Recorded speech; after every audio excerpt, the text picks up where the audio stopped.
Milli Məclisdə Azərbaycan Konstitusiyasının qəbul edilməsinin 30 illiyinə həsr olunmuş Beynəlxalq Parlament konfransı keçirilib.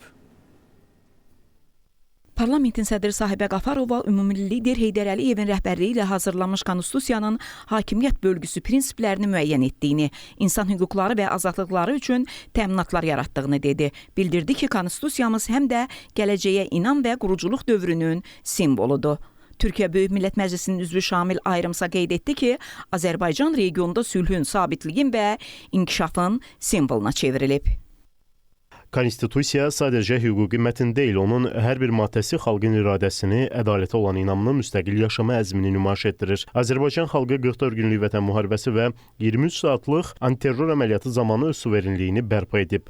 Hazırda dünyada mürəkkəb çağırışlar var. Bu vəziyyətlərdə konstitusiya mütləq şəkildə dövlət və xalq arasında körpü rolunu oynamaqda və ədalətin təmin edilməsində mühüm rol oynayır.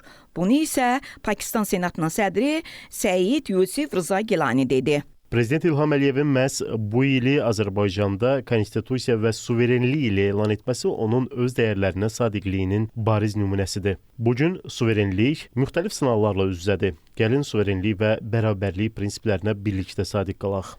Rusiya Federal Məclis Federasiya Şurasının üzvü Natalya Kuvşinova bugün Azərbaycan Konstitusiyasının ölkənin etibarlı hüquqi təminatı olduğunu söylədi.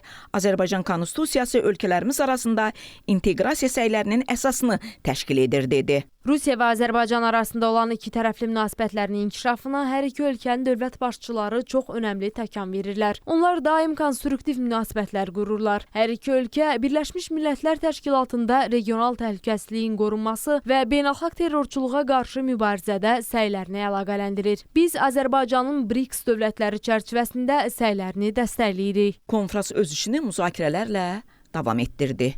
Bəturə Nəbiyeva, Nadir Cəllov, Space.